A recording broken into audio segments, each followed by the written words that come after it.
Yay, we're live. Hey, everybody on Facebook. Welcome. Welcome to Ladies Night.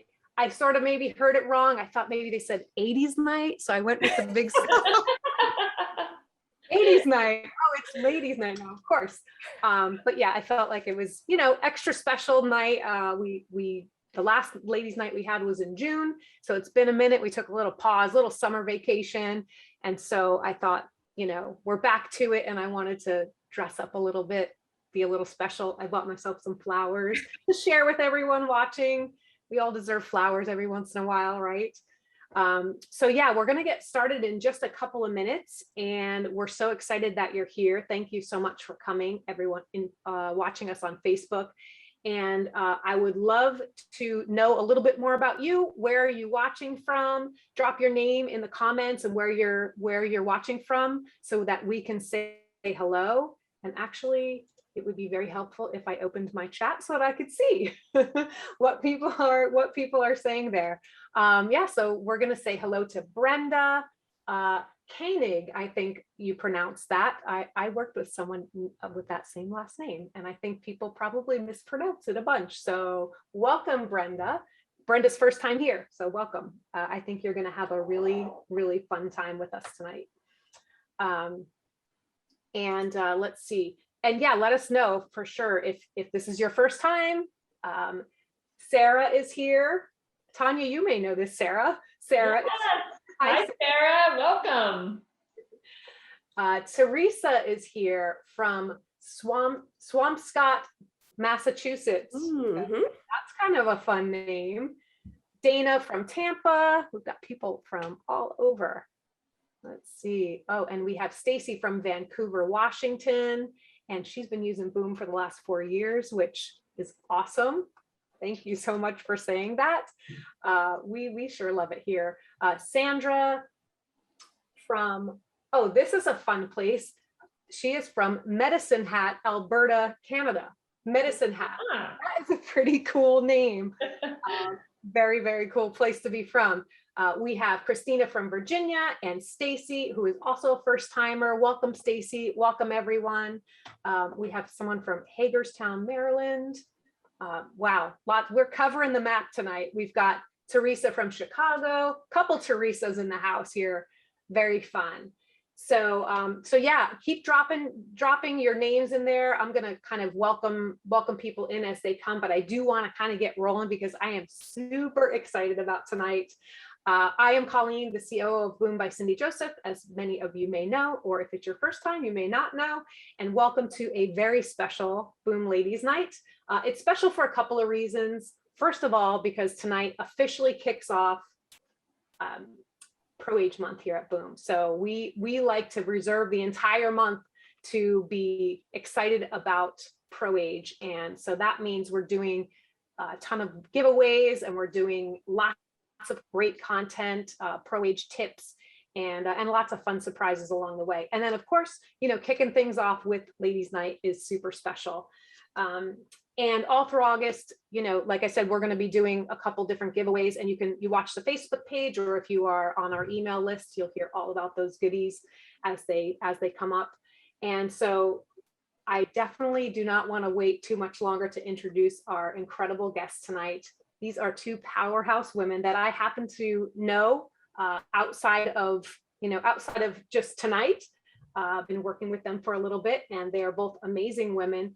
For the first time, we're joined by these ladies are internationally known business leaders who have some incredible insights that they're going to share about not just reinventing your career after 50, but also reinventing yourself. And by the way, both of these ladies are also big Boom fans, which is awesome. They have some really cool ways that they use Boom that they're going to be sharing with you tonight. And one of those involves a horse. So we're excited to hear that story. And we're going to get to that in just a little bit. But again, I am very, very excited and honored to have both of these guests on. Please welcome Tania King and Laura Hunt Newman. Ladies, it's so nice to have you both here. I'm going to give everyone just a little bit of your backgrounds, and then we're going to jump into the fun stuff. So let me start with Tania. For the past 25 years, Tania has been a leader in the business world. She is an attorney. She has been a C-level executive and a board member. She's been a chief strategy officer, chief legal officer, compliance officer, human resources. Tania has done it all. She's also formed and led a global women's initiative, which is really fun, and has been involved in two others, and actually starting a third, which I think she's going to maybe talk a little bit about. And Tania really is interested and passionate about giving women all around the world, as I said, these are global initiatives, opportunities that they wouldn't necessarily otherwise have. And I'm getting goosebumps as I say that, because I just think it's so amazing, what you do for women. And I love that we're going to get to kind of talk about it a little bit tonight. What you're doing is so cool. And Laura Hunt Newman is an organization expert and an executive coach. And she has spent the last 20 plus years advising companies and their leaders and teams on 5 different continents. So that's pretty global if you ask me. On an individual level, Laura advises women and men of all ages on their careers, including re-examining and reinventing careers after 50. And she's also part of the executive education coaching team at Stanford Graduate School of Business. So Laura knows what she's talking about too. It's really, really fun to have both of you here. And that's just their day jobs, by the way. I am super excited that you're here. We are really going to have a fun time tonight. I know beyond your formal titles, there's so much more to what you do. Tania, I'm going to start with you. Can you tell us a little bit more about what you do, just your day and your life outside of work? So we'll start there. Absolutely. First of all, Colleen, thank you so much for having us as guest speakers tonight. I really approach this with a lot of humility because, boy, you've had some incredible, I love Boom Ladies Night. I just absolutely love Boom Ladies Night. Can't have the wine tonight because, we'd like to make sure we get through all of our topics. But for sure, so enjoyable. And you're just such an artful conversationalist and you make it so fun. So I just want to say thank you to you, to all of you out there for sharing your time with us tonight. There's so many exciting things to talk about. As we talked about this, gosh, there's so many topics we could actually speak to and dialogue about. And we're really hopeful to bring some really relevant information to all of you that's meaningful and have some fun too. So thank you is first, before I launch into outside my day job. Wow. My career really, and I'll talk about this in a little while, but my career has defined a lot of who I am in many, many positive ways throughout my life, and some not so positive, and that I reflect on as I approach kind of the later stage of my career. But outside of my career, I'm a wife. I've been married for quite a while. I do not have children, which was an interesting choice that I made very early on. And I am a daughter. I'm a daughter-in-law. I'm a sister. I'm what I hope to be seen as a very loyal friend. But I am also a mother to many 4-legged friends. We live on a ranch, and outside of the career time that we spend, I spend as an equestrian, but more, I call myself the ranch hand here, and also kind of farm maintenance. I do it all and I love it. And it's very, very much a passion of mine. But I'm also in my life a mentor, and this segues across both my career and my personal life. It's something that I'm very passionate about. I'm really excited to have the opportunity to talk about these women's initiatives because they have been so important to me throughout my career and to many others. And so, a lot of different things outside of the career, and now recognizing probably more of a balance than I ever have. And I know we're going to talk about that too, but that's kind of me in a nutshell. Love it. Thank you so much, Tania. Yeah, that balance thing it's tough, but it's also, it's the joy of life is kind of, like really contributing. And I know you'll talk about the women's initiatives, but I'm just like, I feel like that's so much of what you give in that way. It's just such an inspiring thing about you. So I appreciate that. So I will throw it over to you, Laura. Would love to hear a little bit more about your day-to-day and your, who are you outside of work? Yeah. Well, I will first start by echoing Tanya's thank you for the invitation, Colleen, because this is a real treat. And I have to confess, I feel very off routine with ladies' night, because usually I have my rosé and instead I made a cappuccino, and usually I'm chopping vegetables and I just have this whole thing that I do on ladies' night. And so it's different to kind of be on this side of it, but such an honor and a treat to get to do. Yeah. My life outside of work, well, I have a very integrated life. So I kind of think of everything as very blendy, like the work me and the everything else me are kind of all very similar, for better or for worse, depending on how you factor into my life. But I'm a mother. I have 2 teenagers. I have a 16-and-a-half-year-old daughter. So definitely adding to my gray hair, trying to teach her how to drive. And we're late to the party, thanks COVID on that. And an almost 15-year-old son. And then I have a beagle, because I'm also a dog mommy and a dog lover. And news for Colleen and Tanya, I'm going to have 2 beagles starting in September, because we're getting our beagle a beagle because he's ready. And so that's exciting. I'm a mother, I'm a daughter, I'm a sister, a friend, an advisor, a confidant. I am not a wife anymore. That is a recent change in my life, and I'll not go into gory detail about it, but it does factor into some of what we'll talk about in terms of career arcs that we have as women. And one thing that's interesting that's going on for me that I would imagine a lot of people can relate to who are watching Ladies Night is that I'm actually having a different, Tanya and I are kind of going in different directions, even though we're of a similar age, because I had sort of a shoot out of a cannon early career. I had children, I slowed it down pretty significantly. And then kind of as part of having older children and now not a partnership in my personal life, I'm kind of juicing my career right now, and I'm having a great time doing it. So I'm in this interesting kind of do-over moment, which I know I've discussed with many of my clients and other female leaders in particular in teams, but men go through their own versions of these reinventions as well. So that's kind of the story for me, and I'll kind of pepper in more as we go on the other topics.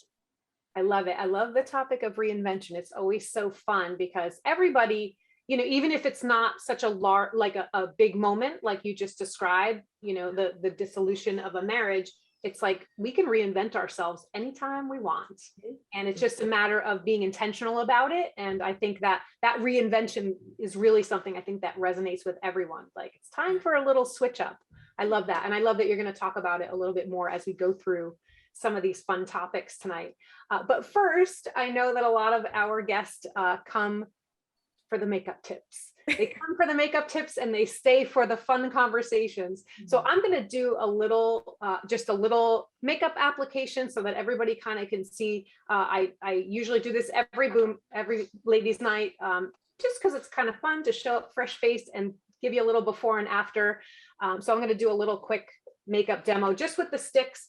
And I'm going to spare you putting on the Boom Bright tonight, just because it's one of those, I've seen the memes where everybody has that mascara face they do. So I'm going to spare you that. And part of the reason for that too is it's summertime. I feel like I'm already less is more for me. I'm just down to the sticks. And if I'm going out maybe a little bright. And of course, our new star of the show, our Boom Gloss, which mine is almost gone.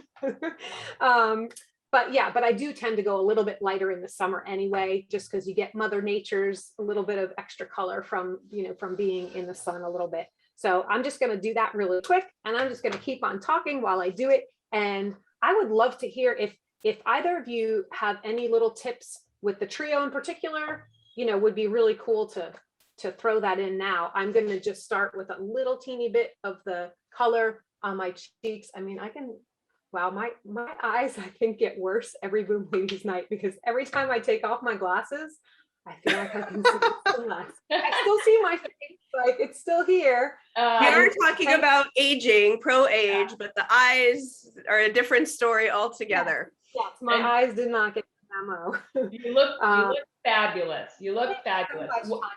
Yeah. So want me to drop in a tip? Yes, I would love a tip. So this is a newer tip that I just actually started doing, and I'm pretty sure I learned it from one of the ambassadors, but it has to do with the Glimmer. And I have very thin lips, and as I age, they've become even more thin. And I now take the entire Glimmer stick across kind of the top of my lips over color, which I have on my lips, but I put the Glimmer stick on like the outline, and it really kind of broadens my lips a little bit, makes them look a little bit nice and full. I'm trying that right now. Yeah. Yeah. Let's see how that looks. I have a Glimmer one too. Mine's higher up on the facial real estate, which I also learned from an ambassador recently. It's a game changer. Yes. So she does Glimmer on her brows. Yeah. Just to like how you get a couple of like little renegade hairs that are doing their own thing. Yes. And you just kind of wham it down. And then also I'm sloppy about it. Like I'll let it kind of go over, and then it gives you some nice highlights, especially when you're doing all this video stuff that's going on. Right. It's really lovely. Yes, I think that may be our friend Jenny Johnson, our ambassador Jenny Johnson. And Jenny, game changer. Yeah. Yeah. Mm-hmm. Oh, I use that one all the time. I really like it. And to your point about being a little sloppy, the fact that they're so blendable, it's like be a little sloppy. You just blend it in, and it's you're good to go. So normally I would put maybe a little bit more on, but it's summer. I have my little bit of my summer glow already, so that's it. Like and I feel like besides the mascara, which I won't apply tonight. I feel like that's it. And of course, I'm going to put a little of the last couple drops of my gloss.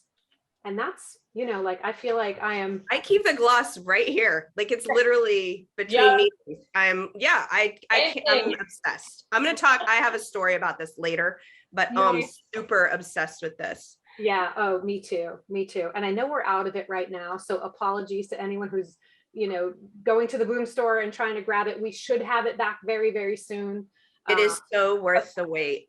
It's so great. Yeah. The smell, not that you're actually eating it, but like the taste, that whole like olfactory experience is amazing. Yeah. It's such a great product. I love it so much. Can I say one thing about Boomstick? Since I know we're not doing the demo, but one thing that I think is important to mention for people who have thinner lashes, like I don't have naturally long lashes, and they're not particularly thick. My daughter got the Disney princess lashes. I guess that's like a recessive gene or something. But what I love about Boomstick is you can layer it. I think I have like 4 layers on right now. Like you can kind of put, and it's not gross. It's not like goopy, and it doesn't like your lashes don't all start to stick together. And also it's light, so it doesn't start to, because if you like sometimes with other brands, if you start putting too much on, and it's like, oh, I can barely bat my bling. I just love that about it, to kind of enhance, but it's super flexible. Yeah, I'm so glad that you said that. That is actually one of the features that we really considered with this formula, was making it a buildable formula so that you can kind of have that lighter, day look, if you will, and then you can put a little bit more on in the evening, and then it's really, you get that wow factor. Another reason why I didn't put it on, my eyes are a little sensitive, and it's, I don't know, is it allergy season? The last 2 days, my eyes have been watering like terribly. And so that's another reason I'm just trying to keep my eyes just nothing on them right now. But it is actually, it's great for sensitive eyes too. You're not really going to, there's no chemicals in it. It's a clean beauty formula. So there's so many good. It smells good too. Like mascara is always like I save it to the end because it's like the, ooh, like, because you don't want to, because it smells, I don't know, has like a rose water, I think. petroleum kind of smell. And this Yeah. one's nice. It smells really Yes. good. Fresh. Yeah. My go-to is definitely the glow. I mean, I use this on everything. I actually use this on my brows for a very similar reason, right to the Glimmer, but more to just keep them in place. Yeah. And I often wear my hair like this and back. So I put it on, I actually roll it on my little forehead sideways like that. How Really? smart is that? And I just love it on, I get a really dry nose often and corners of my lips. I put it there often. It's a go-to. It's a 100% go-to. Love it. I know you're in Florida, but I know you also know California weather, and it's so dry here. I use it on my cuticles a lot too. So it's like it's the multitasker. I know color is obviously a multitasker, but glow, I mean, you can put it anywhere, like you said. I have found myself lately putting a lot of it, using it on my cuticles quite a bit. So yeah, so I'm just going to throw it out too to everyone watching. You know, if you have any tips on how you use your boomsticks, we would love to hear that too. And I will definitely bring those up later. We do have, let's see. Yeah. Okay. I was going to say there was a comment, but I think I missed it. Something was up with my chat, so apologies on that. I want to make sure that I'm seeing comments and things that come in. So I think we're going to kind of jump into the fun stuff. We're going to, not that that wasn't super fun, but we're going to jump into some insights and some storytelling and just some really fun conversation. And I'm going to start it out with the topic of career changes and kind of choosing and talking about, let's talk about what success means at this age. So I'm really excited again to have, for anyone who's joining, to have Tania and Laura here, because they both have such amazing instincts in their careers and of course beyond. They have a ton of takeaways. If I were watching this, I would be with my pen and paper. I would be taking notes. There's going to be some takeaways tonight that you can apply really to any area of your life. So I don't want to set the stage like this is going to be just about career. This is, any stage of your life, you're going to get some great insight here. And, we're going to be going back and forth and talking about what success, the term success kept coming up as we were sort of preparing for this evening, and what success really means at this age. So I'm going to have you start us off, Tania. As I said earlier in your introduction, you've been in the executive space for 25 years. I know that you define success very differently at this age than you did, say, 10 or 20 years ago. And I'd love to hear, for you to talk about the difference and how that perspective has changed, since you started your career. Yeah, sure. It's such a great question. And it really causes me to reflect a lot. And I'm sure many people can relate to this. Like, what we defined previously as success may be vastly different than what we define it as today. And the way I think about it really is, I kind of had an expected career path, and I'll expand on that in a moment. And then I have my actual career path. And then I can talk about what I defined as successful then and what I define as successful now. And I feel like I have a lot of wisdom. Like, as I thought through this, I thought, gosh, boy, wisdom really does come with experience. So, when I graduated from law school, I'm in the pro age category. I graduated law school in the 90s. And everybody said, I had a lot of debt. I had a lot of law school loans. I did it on my own. I was very blessed. My parents were very supportive through college, but I did law school on my own. I felt that was very important for my independence, and because I felt strongly that it was my decision to do that. And it wasn't cheap. So I graduated with a lot of debt, and everybody was taking the law firm job. And that was really the thing that you did. You did the interviews, you took that job, you went for that career within a law firm. And I have all the respect in the world for many of my friends that did that. But I had a very interesting experience, and it led to my passion around the women's initiative. So I want to talk about that experience and how it shaped me. I actually had the opportunity to work for a really great law firm in the area of mergers and acquisitions. And I went through the interview process, and I recognized through the website that in that division of the law firm, there weren't many women practicing in that division. So they took me to the nice lunch, and I had the great interview experience, and I said, hey, can you introduce me to some of the women partners in this division? And they said, well, that's actually really why we want you to join us. We really need some help, and we're going to be transparent with you that we'd like to have you help us recruit some more women in this practice area. And I said, all right, well, have there been some? Like, are there some that I can talk to? And they were great. They said, absolutely, here's what they're going to tell you, and we're happy to introduce you. So they did. And it became very clear to me that it wasn't the fact that they needed help with recruitment. They didn't have a culture that supported women in that division and that practice at that time. And it was very interesting because I was at a crossroads. I thought, okay, I can go take this opportunity, which is a great opportunity, and figure it out, or I could do something different. And at the time, I decided to go what's called in-house with a company.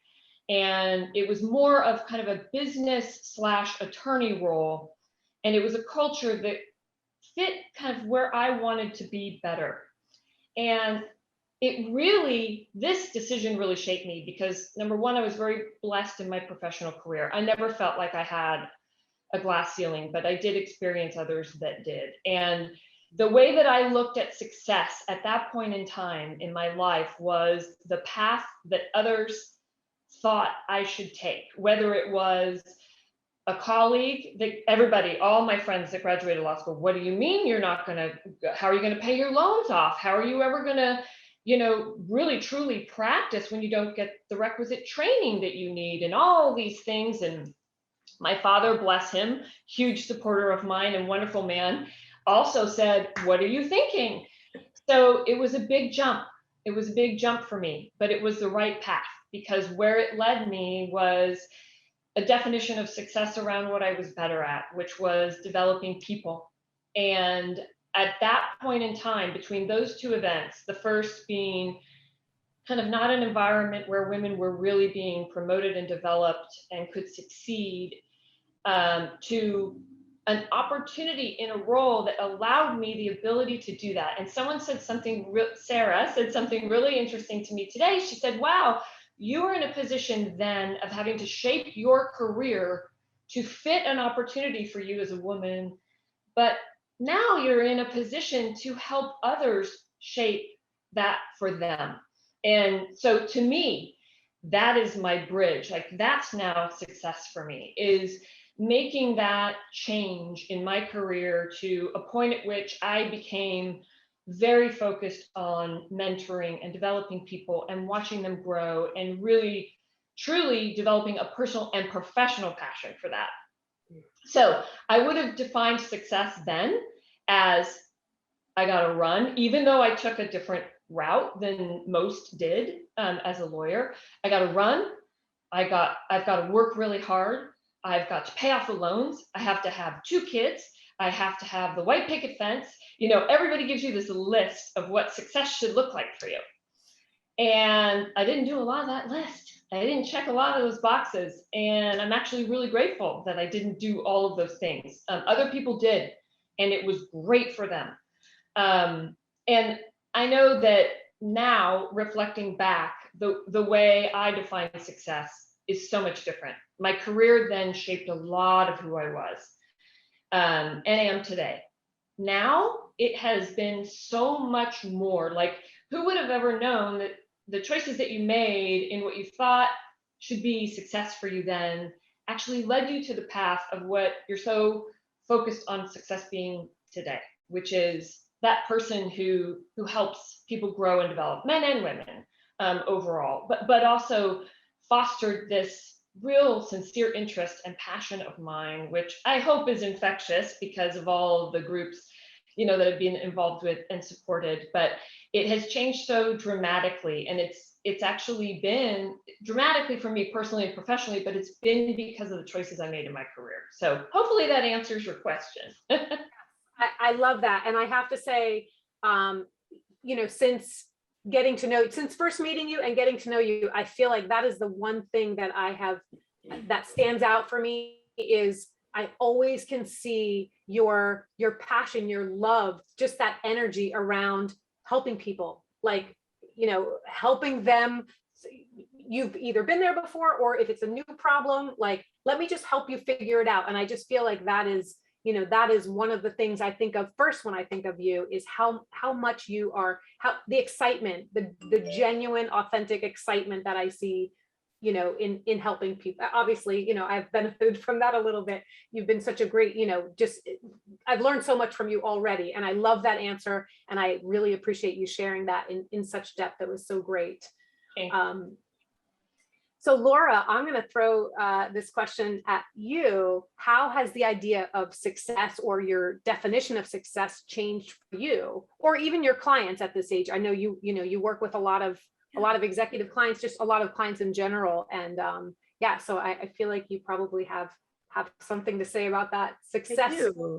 Yeah, I'll speak to both because I think my journey mirrors a lot of what I see happening with other women and other women who are either leaders or not. And I actually want to backtrack and just say, Tania, I really appreciated your answer too. I don't know that I had heard that story in detail before. So I really just appreciated hearing the whole journey. So for me personally, and then also what I am in dialogue about with a lot of my clients, is how over time, if you think about kind of your success is like an aperture on a camera, right? The aperture really widens over time for a lot of people.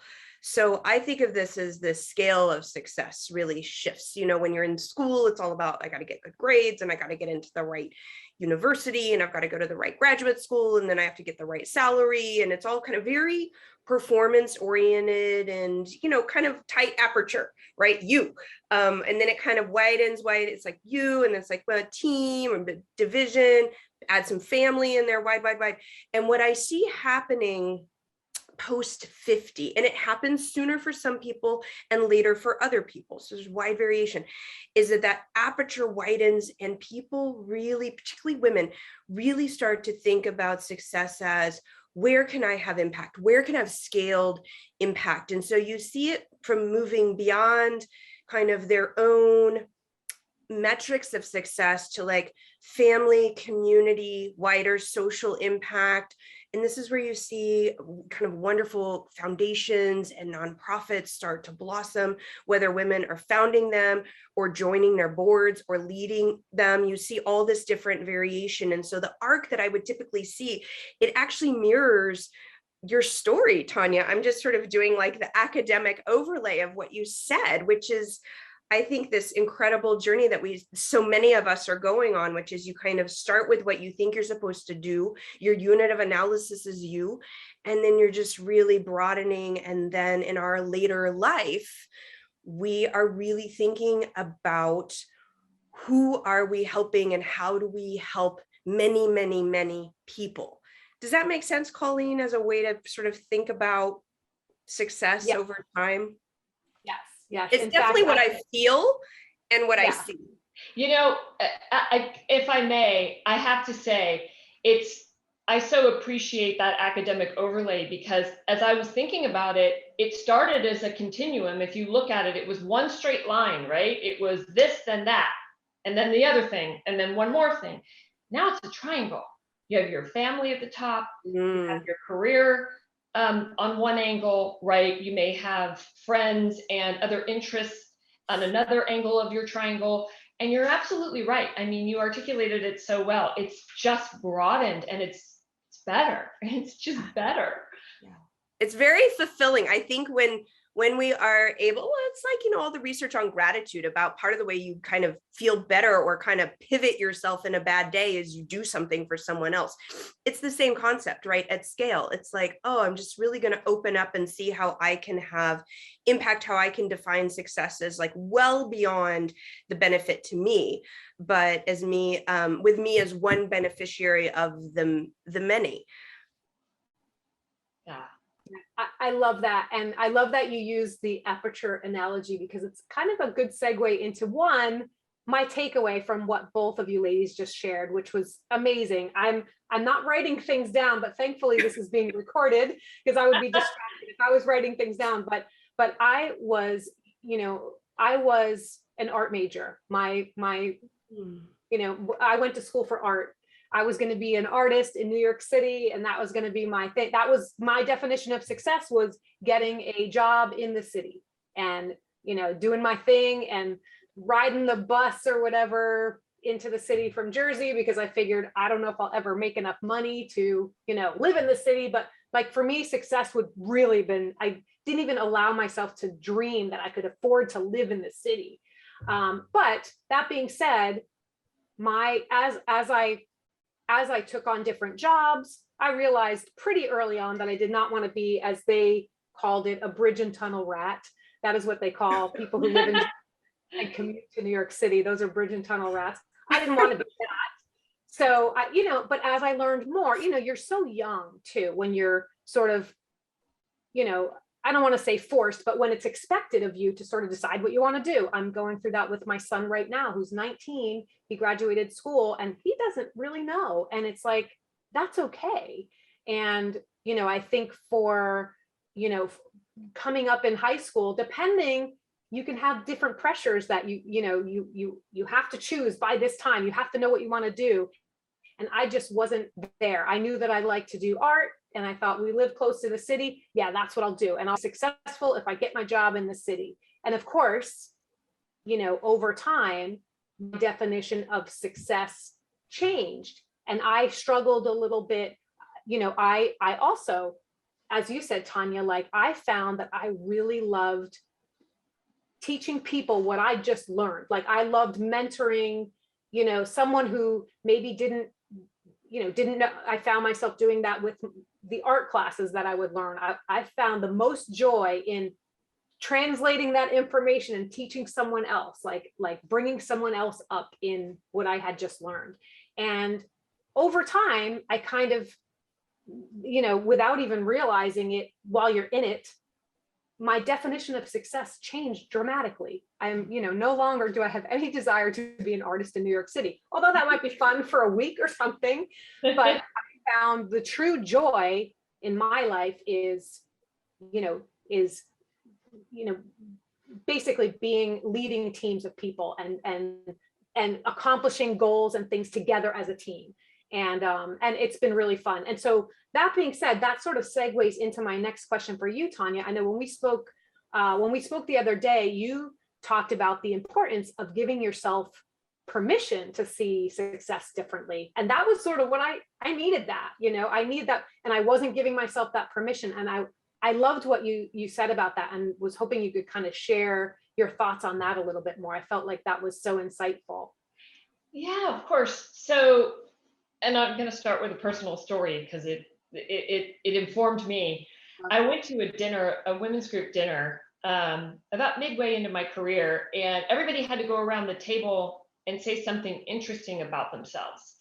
And that dreaded, I hope I don't go first, because there's probably, like, I don't even know what I would say, number one. And oh my gosh, there's probably so many interesting things that are going to come out, and I'm going to pale in comparison. You're like kind of panic stricken. Yeah. So fortunately, I was actually last. And I sat there and I was listening, particularly to the women that were in the pro-age era. And they had done so many amazing things, and nothing had to do with their career. They weren't talking about their career. And then the younger generations were saying more about their education or their career experience or an advanced degree. And I sat there and reflected, and it got to me, and I said, this has been a really great learning evening for me, because I just learned that there's not enough interesting things for me to talk about, that I've been so focused on my career that I need to make a change. And everybody started clapping like, yay. And I thought, oh no, now I really have to do something about this. And it gave me kind of the insight that I hadn't given myself permission, Colleen, either. And I know, Laura, you can appreciate this as an executive coach because, and you're so skilled at recognizing this, but for when you're in it and you define it a certain way, whether it's your career or as a mother or as an artist or whatever your passion, if that's all you do and you're great with that and it's fulfilling for you and it's your focus, then all the more to you. But sometimes you may have to expand and you may have to push yourself a little bit. And so I encourage us all to embrace change, because giving yourself permission to think about success differently also includes being open to change. And for me, that was changing my schedule. It was changing my priorities. It was having the confidence to say, I'm not going to be in the office until 9 on Thursday because I'm going to go ride my horse in the morning. And boy, that was a big one. That was a big change for me. Like, I was like nervous about saying that the first time I said it. And it was liberating. It was really, really liberating. And I think that we do have to always check in with ourselves, because our definition of success throughout life changes as do our priorities. So we always have to make sure we're giving ourselves permission to say, hey, today it may be one thing, tomorrow it might be different, and that's okay. Right. I love that. Even the day-to-day permission. It's like, it's not just okay, this actually is a great way to kind of introduce this concept I want to ask you about, Laura, is like these chapters. We talk. I was just going to say that, like, this is reminding me of this. Yeah. Yeah. And you mentioned that, often you tell your women clients to think of life in chapters, and maybe all your clients. And I would love for you to kind of explain what that means and why it's so important. And that's just what Tania was saying, sort of reminding me of that conversation we had about the chapters. I mean, clearly that triggered the same memory for both of us, because that's exactly what I was thinking about is this. Yeah. So the idea of the chapters, and it's not sort of a mysterious or highly academic thing. Probably a lot of people who are with us tonight, a lot of women who are with us tonight have heard about this idea of thinking about life in chapters and thinking about career development in chapters. And that works really well for me when I need to chunk things down and understand changes that either I'm initiating or that I'm kind of feel like they're imposed upon me in a certain way, or sort of like you have an aha moment. You're like, wow, I really have to change this, like the story that Tania was talking about. And so just the idea, first of all, is that you have different moments in your life when your center of gravity is a little bit different. So for me, for example, in my 20s, I was super into my career, traveling all over the world, really fun, really fulfilling, loved it. 30s, wanted to have babies. 30s was babies, babies, babies. Just, it was very busy and very intense, also work, but the center of gravity shifted a little bit. And then into my 40s, I was really missing my 20s in a certain way. So my 40s are moving back into kind of a career focus. I don't know exactly how long that's going to last. Maybe I'm going to get well into my 50s or 60s and just be like, I'm still happy. I'm just going to have a really long chapter. This is Tolstoy. This particular chapter is a biggie. Or I might say, no, actually, now I want to pivot and focus on social impact and do something just a little bit different than what I had been doing in my 40s and part of my 50s or whatever. The point is that it's okay to make those changes. It's helpful to think about things in a more digestible, bite-sized way. And also the chapters are not linear. So here's two really important things that I spend a lot of time talking to clients about. The chapters are not linear. So in my life, for example, I went career, kid, back to career, right? In a certain way. And I don't know what's going to happen next. I'm going to make it up as I go. For other people, it's career, family, some, social impact or something broader, or going back to teaching. Or like a lot of people do that. They decide, I've always wanted to be a teacher. I'm going to go and kind of pay it forward. I'm going to kind of cascade my capabilities down, whether it's an art teacher, Colleen, maybe that's something that you do post boom chapter, right?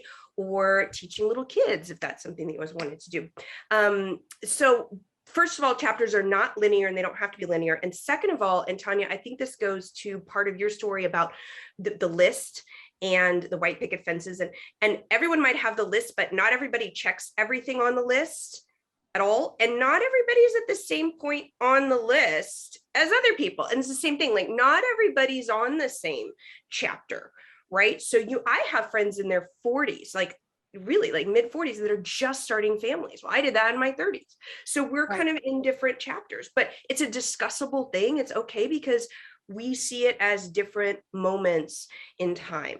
And for me, this really helps too with the overwhelm of like, I'm supposed to do it A, B, C. Who cares?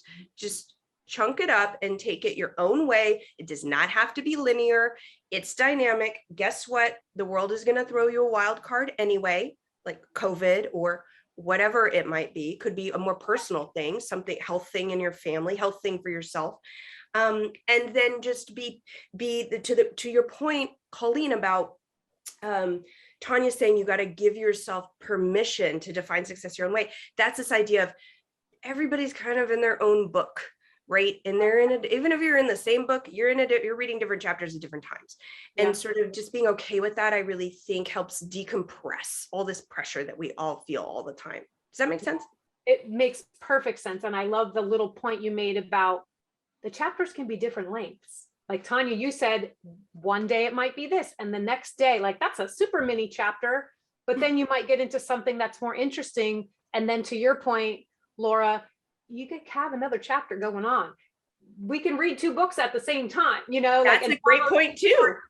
Follow the storyline. So I love that. That was really, really insightful. And actually it got me thinking about, Tania, something else we talked about, which was, you've helped women all over the world, obviously, define what success means for them in the women's initiatives. And we can talk a little bit more about that, which is exciting. And, you mentioned that these chapters kind of look a little different for women, depending on where in the world they are. And I thought that was really, something that was interesting. And I would love to hear a little bit more about that. Sure. Boy, I could talk about this for hours. I wish we had all night together because, the ability to answer questions along these lines, because this is just such a huge area, as I mentioned, and passion for me. So I have been involved in, actually, I'm on my 3rd now, initiation and development of women's initiatives globally. And the first one I want to talk about a little bit because it was actually instituted by a woman CEO. She was promoted into her role as the first woman CEO in the industry, actually, which was really game changing. And I feel very blessed and fortunate to have worked under her leadership and mentorship. We launched it, we got it off the ground, and we actually partnered with some of the biggest consumer brands in the world, like Unilever and others, to, if you will, collaborate with those brands and their initiatives so that we could, in essence, utilize their best practices, but make a broader impact to the women in our own organization that worked really closely with those brands. So that was a really interesting women's initiative, touched a lot of people. I think the last count we had was in the upper 200 to 300,000 women because of the integration we had with the client base. Wow. The second initiative, and gets to your question, Colleen, was with a different company that Laura knows really well. And it turns out we have mutual friends in that company. And it was run by a husband and wife. And the wife started a nonprofit division of the company to really help people in need, because there was a big element of the workforce that was minimum wage workforce all over the world with a lot of needs. And we recognized as part of that nonprofit that a lot of the needs that were coming in through requests at the various chapters were from women. And we didn't have a concrete understanding in each of the regions of the world what the dynamics were that these women were struggling with, and we needed to learn more. So we started a women's initiative.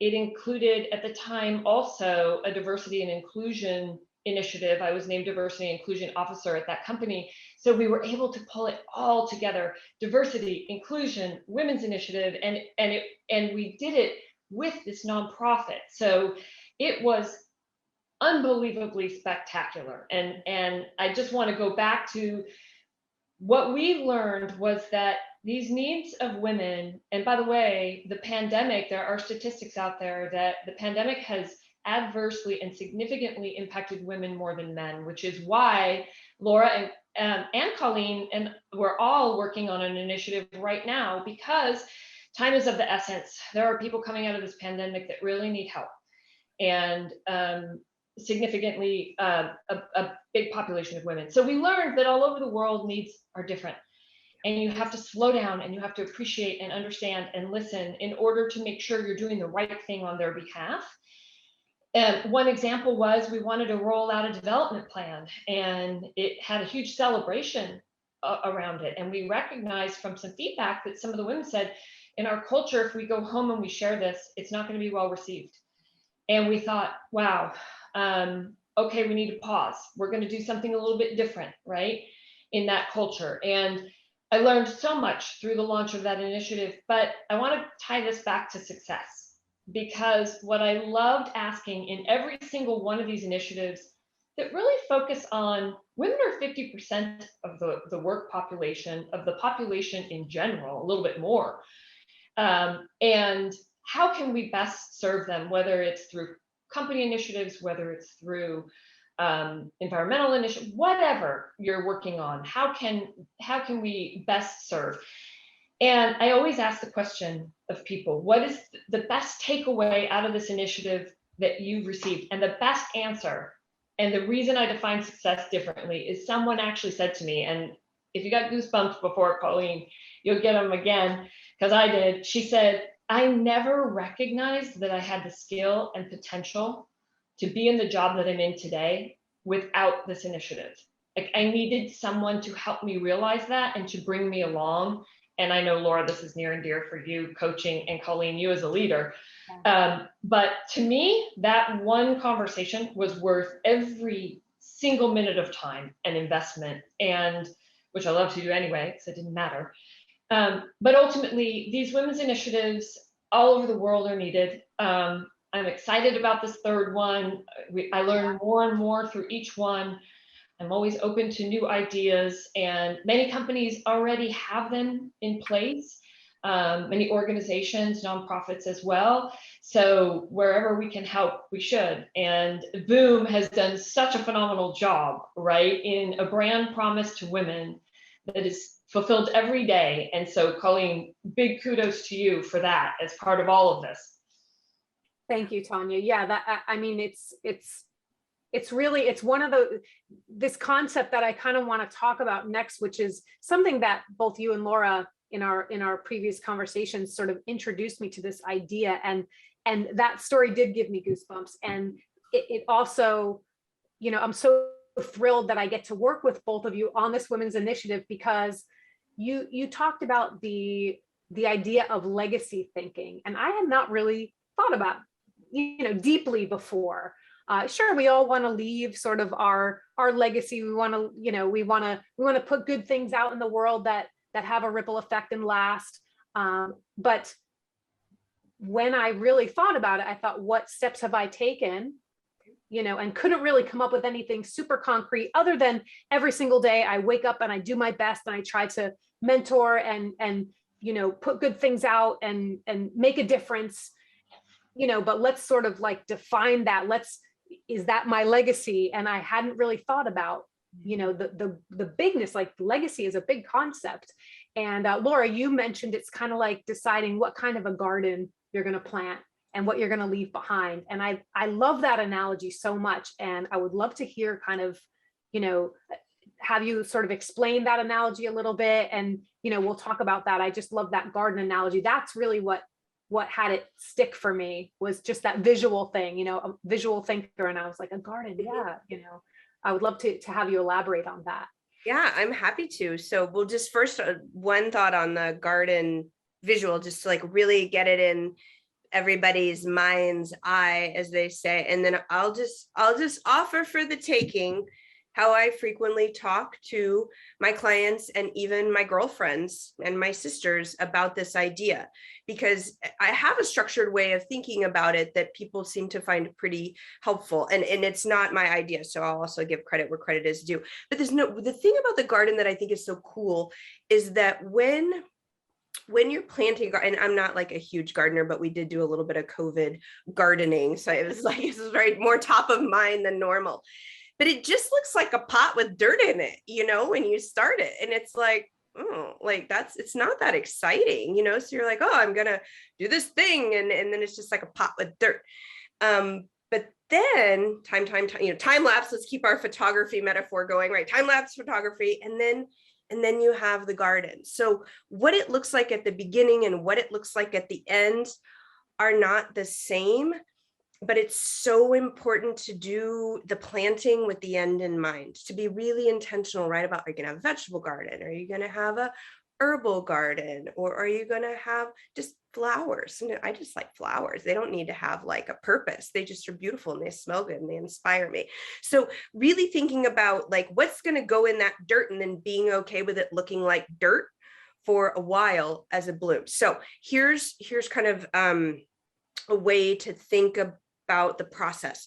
And this comes from Stu Friedman, who's a professor at Wharton. And I would bet you that a bunch of people tonight have heard variations of this model before. Tania, I'm certain that you have, right? And so think about it. I know we talked about a triangle earlier. You could do a variation of this in a triangle, but the way that I like to think about it is as a circle, and it has 4 quadrants in it. So you just do like a heart, 4 chambers of a heart, right? And in your circle are kind of work, career, education, and then you would have family, and then you would have community and social, and then you would have self. And so that's like both the physical and the spiritual elements of self-care. And when I'm working with clients, especially if I'm working with an executive, it's all about, okay, so like put percentages in the circle of like where you are right now and where you want to be. And the whole conversation is about balance and the gap.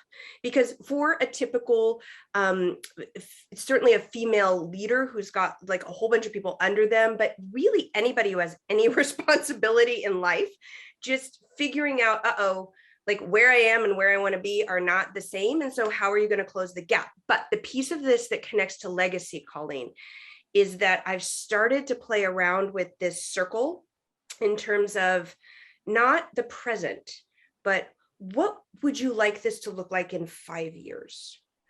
What would you like this to look like in 10 years? Like, do the percentages change for you? And this comes back to what I was talking about earlier about scale of success. My observation is that women in particular have this sort of transition as they go around the circle, right? So their percentages early career are heavier on kind of work and family. And then they do shift over time into the social impact space, into the community space, and frankly, into the self-care space, because guess what? It's pro-age month and we're all getting older, and we kind of are a lot of work as we get older, right? Like all stuff's kind of doing its own thing.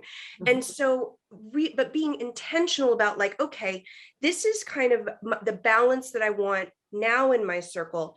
This is the balance I want in 5 years, or you can use any time frame you want. This is the balance I want in 10 years. And then this is the one that's the kicker. And I hope this isn't too like macabre, but I think it works with the garden analogy.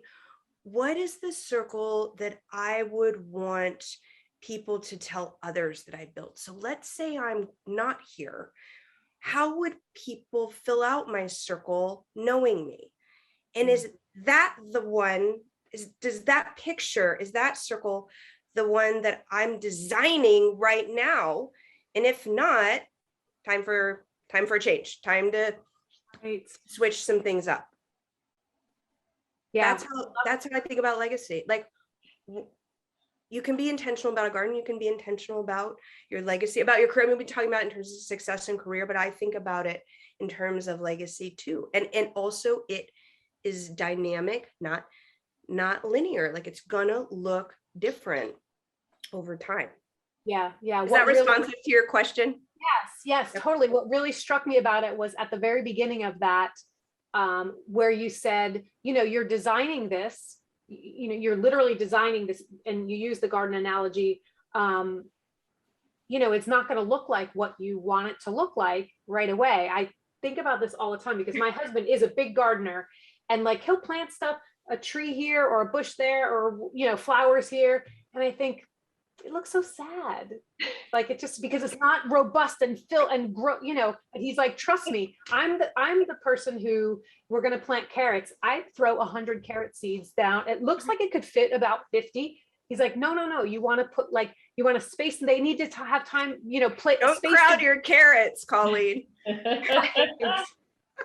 But it's because, he has that in this analogy, of course, he knows what it's going to look like in a couple months when everything grows in. You need to have that space for all those things you planted to be able to come to fruition full, and me with my 100 carrot seeds, like I might have to pull some of those out to make room for the things that end up, becoming more important or coming to the forefront for me. So I think that's really what grabbed me in that sort of picture that you just painted, was like, really kind of trying to think about what is this going to look like over time, and not crowding. Don't crowd your carrots. That's going to be. First of all, I don't know about you, Colleen, but I feel like I need to book some time with Laura, because that's like the perfect plan. And I have a list, and I know it probably can translate to that plan, but it just sounded so good the way you presented it. And to me, it's like cultivating, right? And when I think about legacy, I think about supporting the people and causes that you believe in, sharing your blessings, being a mentor, reflecting and deciding on what's important. And that's all about cultivating those boxes and figuring out what's best. And the dynamic, especially in this stage of our life, changes whether you're supporting a sick parent, or your sister has needs, or your spouse has needs, or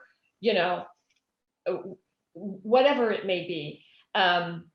It's really I'd be interested, if it's okay, Colleen, for Laura to share her thoughts on how often you go back to that and evaluate it and adjust it and think through it, because boy, it can change quickly, right?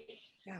I mean, to me, this goes in the bucket of New Year's resolution kind of cadence. So doesn't have to be in January, it can be on your birthday, it can be any time of year you want.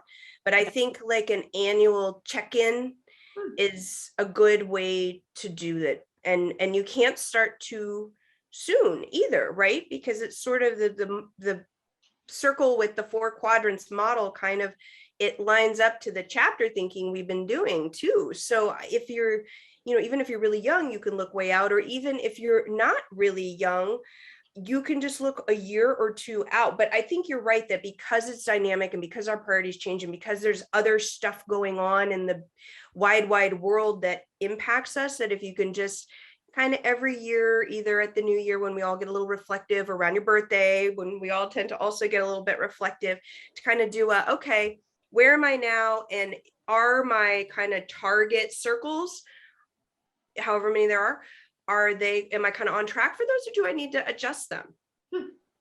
Really interesting. Yeah. It's kind of fun. I have one client, she's really cute. She's like, I take myself for sushi, I take myself for lunch, and I have a champagne and a sushi, and I have a meeting with myself. That's what she calls it. I just love it. She has her meeting. So go have a meeting with yourself once a year, and you can work on this. There's lots of models. I'm not trying to be pushy about this one, but the point is to have something that helps you reflect and be intentional. That's the basic idea. Yeah, I love that, checking in and making it a priority, putting that, it's almost like, they say put it on the calendar. If it's not on the calendar, it doesn't exist. Yep. You know, I've heard that many times, and sort of really wanted to resist that and thought, I want to be spontaneous in something. But honestly, you can be spontaneous within, you know, within a space. You know, you can create a space where you can be spontaneous. But, you know, I feel like putting it on the calendar really does, that makes a big difference. And yeah, I'm definitely I like that check-in idea. I really do. So I love this, and I feel like we got lots of takeaways there. So not to be too much of a needle on the record moment, but I want to kind of switch to just another topic more in the physical space, you know, body changes, and, you know, talk a little bit about menopause. I know we had some stories to share here. We are just past the hour, so we'll try to, you know, I don't want to rush it because I feel like this was a fun topic that we, you know, kind of talked about a little bit. But I would definitely like to talk about it and bring up these few things that we mentioned when we got to meet earlier this week.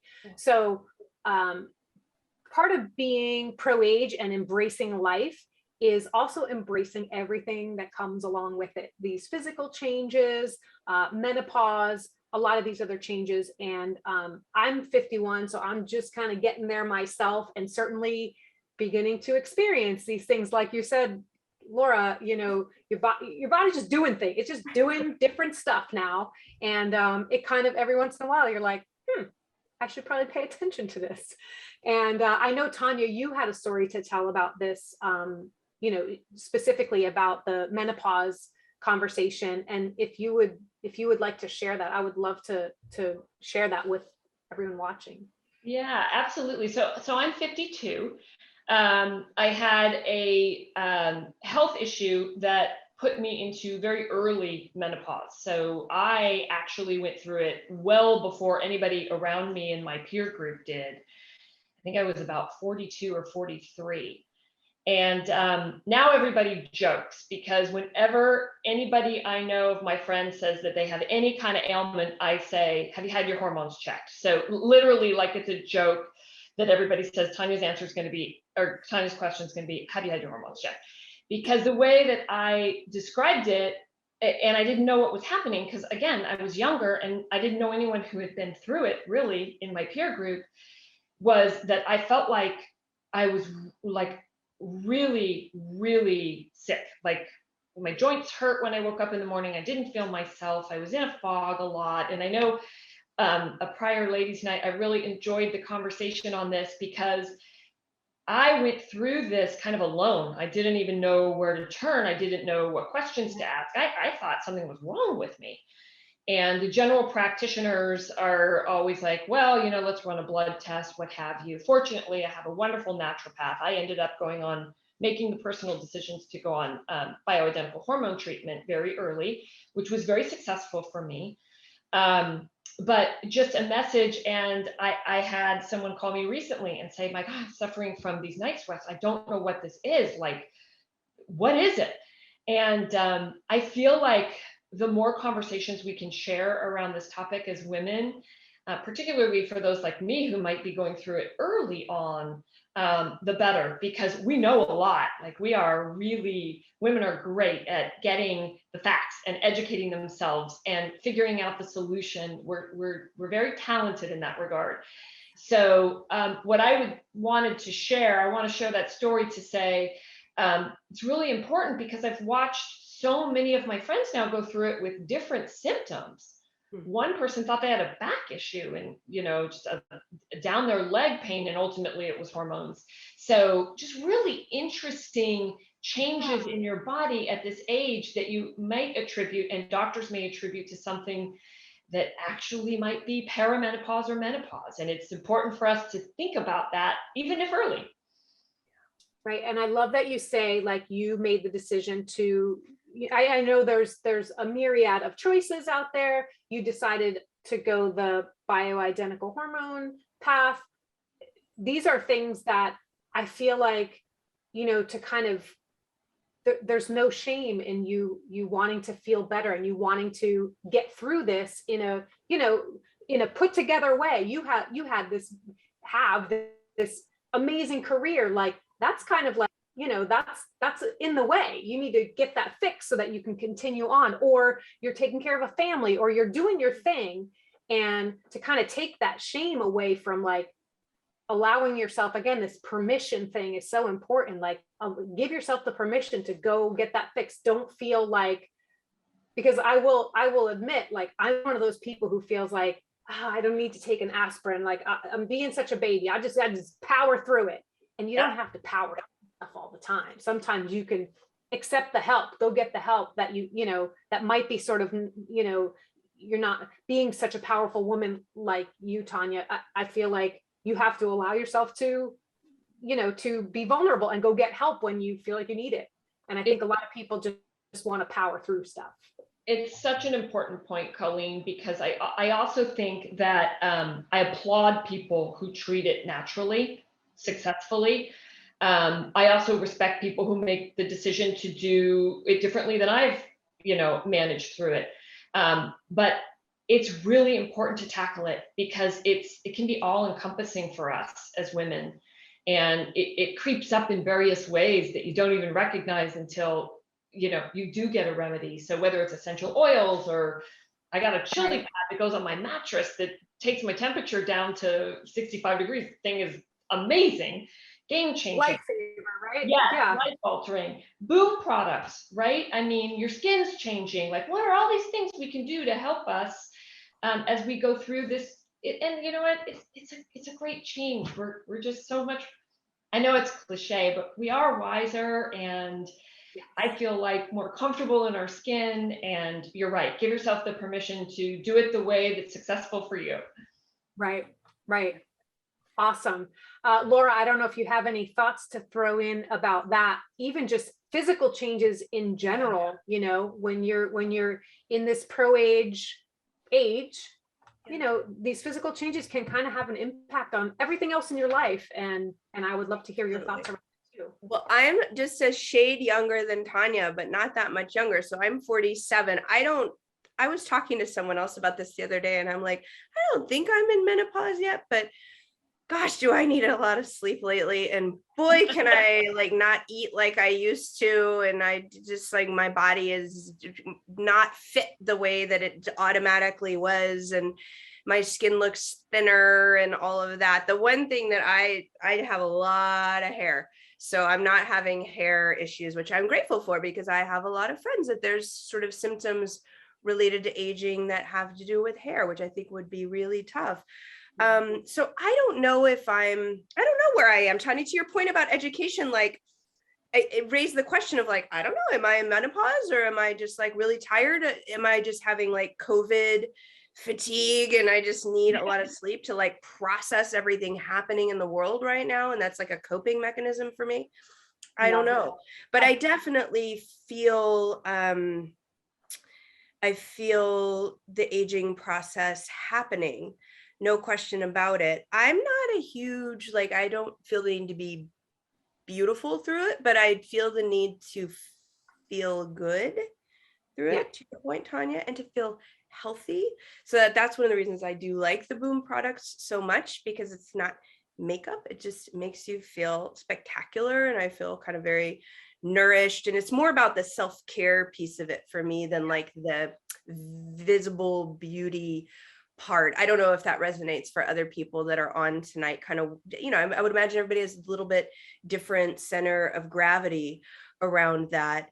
But the thing that I always land on when I reflect about the aging process is how annoyed I am with birthday cards that make fun of aging. And, it's like, oh, another year down the hatch or whatever. And it's like, but what's the alternative?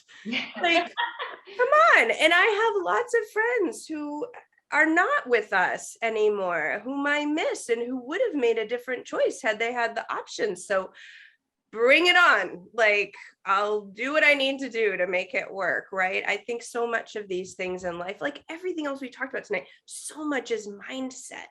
Yeah. Right? Are you going to like embrace it and go with it and learn from it and help others learn from it? Or are you going to pout? Yeah. Right. I'm not really in the pouty category. Yeah. Cindy Joseph actually used to say, aging is another word for living. Yeah. Another word for I love that. I love I that. just feel like how much more succinct and perfect could you make that statement? It's so true. What's the alternative? Like, yeah, I'll take aging, please. You know, and I just thought that's always one of the quotes that has touched me so deeply. Like, yeah, it's another word for living. And there's no, there's no shame in it. It's an embracing of, just living.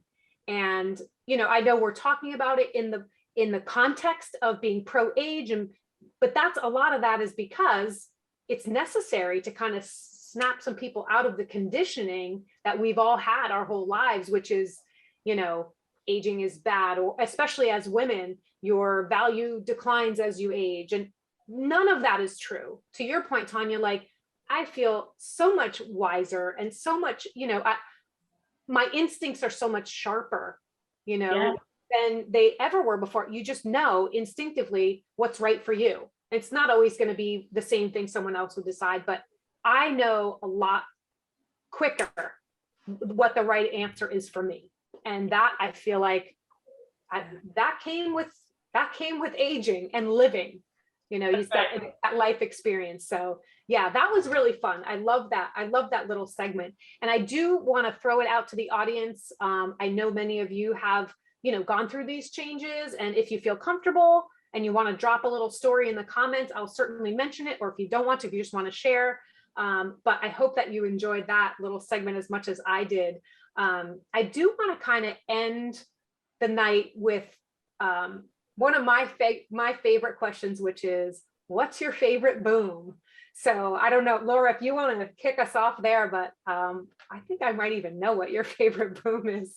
Well, I'm always like, I guess because every time I'm like always like getting on Zoom and doing my glass, but I will tell, I have a couple of good boom stories, but I'm going to do the hair one because I mentioned my hair earlier. So yeah.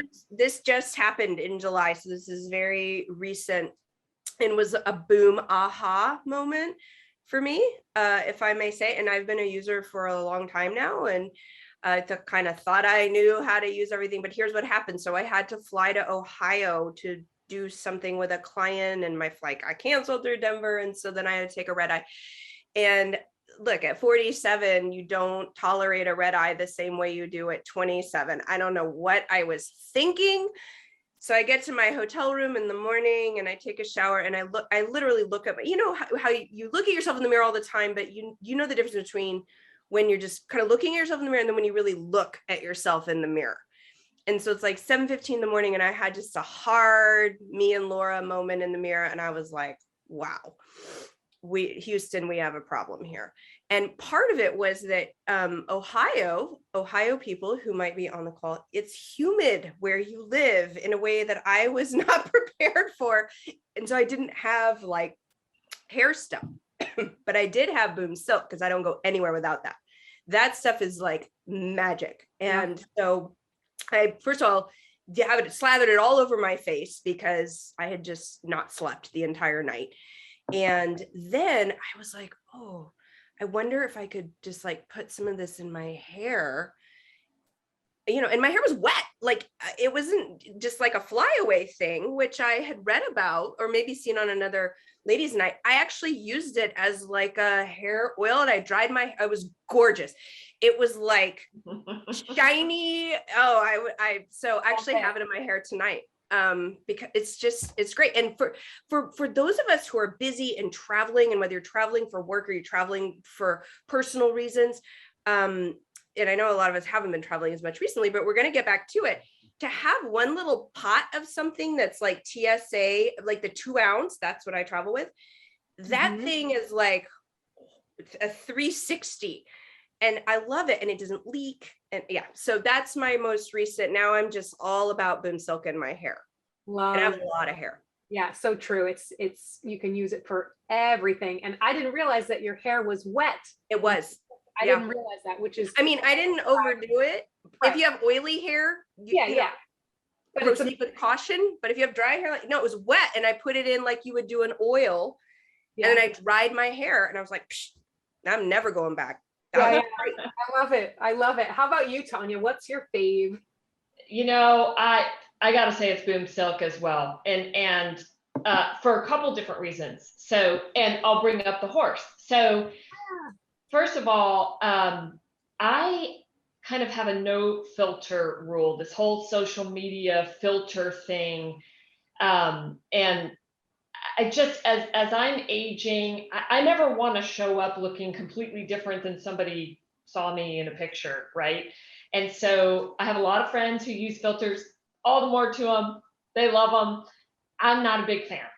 I love Boomsilk because when I put it all over my skin, I like the dewy look, even at this age, and I need it.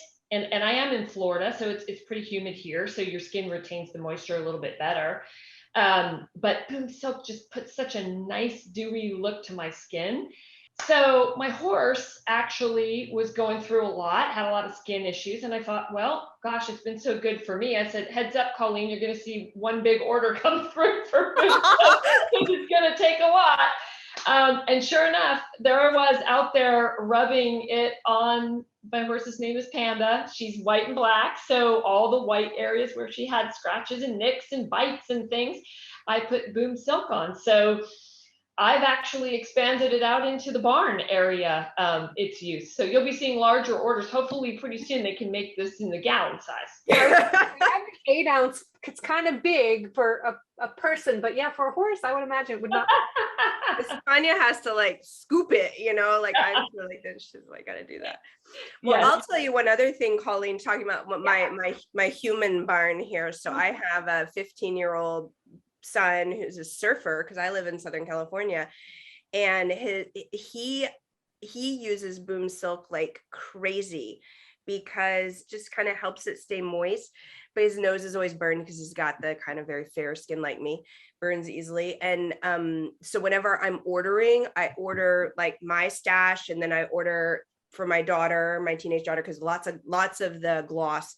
And then I order a couple of little pots of the Boomsilk for Luke because it really helps with his super sunburned skin. Right. Which is kind of cool. I love that. Yeah, I love that. And that's why we choose the as pure and natural ingredients as we possibly can for all of our products, because we know that they're sort of universally used. And while we do market obviously to women of the pro age, everybody uses it, and everybody can use it. It's made for human skin and horse skin, obviously, but it is. You guys are cross species even. So, and then on the natural element, I will tell you, so that just like a short story on the dark side of the ingredients. So they do smell amazing, like Boom Gold. I don't know, Colleen, what it is, like the turmeric in it or something makes it smell so good. There's a couple of elements. Yes, I describe it as it's. Oh no, it's like the frankincense. I don't know. Something just smells marvelous. So I love to use it on my face before I go to sleep because it's almost like a calming spray or something like that, but it's on my face. But my beagle also thinks it smells and tastes super delicious. So I'm constantly battling him licking off my product. And then when gloss came along, I opened, I had to go pick up my kids. And so I opened the box really fast, and I'm like in my car, and the dog's in my car, and he's on the console. And don't worry, pet people, he has this little tether. He has a seatbelt. So he's safe, but he's like right here next to me. We call him the captain. And then there's this dude in a truck next to me with a ball cap. And so I'm putting on, I open it up and I put it all over. I'm like, oh my God, that smells so good. Oh my God, it's so amazing. And the dog reaches around and starts licking all of the Boom Gloss off of my mouth. And I was like batting at him. And then I looked over to the left, and the dude in the truck was just absolutely cracking up. Like, what a crazy thing to see with this woman and this dog and this lip gloss all happening in the car next to him. So yeah, beagle approved. I love it. I love it. Yeah. When I put it on, my lower legs, if I happen to sit outside, this is my secret to, I have not been, on some fancy cruise, obviously, or, to the Caribbean. I get this color by sitting outside. I for 10, 15 minutes a day. I just give myself my vitamin D little treatment. And many times I have Boomsilk on my legs, and I have 3 small dogs, and they can only reach the bottom part of my legs, and it is completely licked off by the time I come in. It's the olive oil. They love the olive oil. A little weird, but I know dog lovers get it. It's like, if you're going to get kisses from your dog, you're not going to push them away. Like, I'll take all the kisses from my dogs I can get. But yeah, they, and you don't have to feel like, oh, don't lick. It's all natural ingredients. It's not going to hurt them. The olive oil, it's all good for them too. Right. I have to say, just generally, the whole Boom line, Colleen, kudos to you and the team, because it's changed my skin at an age where I didn't think that was possible. I thought, I'm living with this, the element of dryness and, the nectar under my eyes, whatever, all of it is just so fantastic. So thank you. Yeah, of course. And I can't take all thank you for that. It's, that the team puts much consideration into having ingredients that are nutritious and good for your skin, and calming, and all of those things. So it's definitely a consideration for every product that we come out with. And so yeah, it's nice to know, and that and it's not always easy. That takes effort. That takes a lot of effort. We care about where we source our ingredients from. Like, everything is a consideration. And so you end up with this amazing product that you can also feel really good about, because it's like, it's good for the environment. The packaging is considered, everything is considered. So thank you for that, Tania. And I love that you bring that, that forward, because I feel like the team really does work hard on thinking about every single piece of getting a product out to. It's not just let's expand our line, and it's not about just getting stuff out there. It's about creating products that are really, really worthy, I feel like, of the Boom name. They got to be worthy. They really have. They've got, the bar is set high. So so thank you. Well, it sort of connects to everything we've been talking about tonight, all these threads, right, of kind of success and chapters in our lives and legacies and change, and even in the product development and how you manage the customer experience. It's all about intentionality, right? And it shows. It's a felt experience when there's intentionality to something. And yeah, I think you guys do that very, very well. Thank you. That feels really good to receive. Yeah. So we've kind of gotten to the end of our segment and our conversation. We didn't get a whole lot of questions, but I do have a couple of comments that people dropped during different parts of our conversation that I just want to share with you before we say goodnight. We had Nancy, and when we were talking about, getting things on the calendar and, making space for important things, she said, my reflection is my calendar, not just the planned events that she does, but she also puts on her calendar spontaneous activities, the people she visits, phone calls that she's made, and celebrations. And she said, to look through my calendar at the end of the year is a time of reflection. Oh, I love that. I love it. I'm guilty of letting Facebook remind me of a lot of those things, but it's the same kind of idea. It's like, to whether you journal it or put it in your calendar, it is really fun to kind of look back and really see, even if you're having a time when you don't feel like you're getting all that much done, if you're documenting things, you'd be surprised how much you actually do get done on the fun side and the work side, and all of it. So I love that. I love that idea of her sort of, making sure that she's documenting, what's happening in her life, the personal and the planned stuff.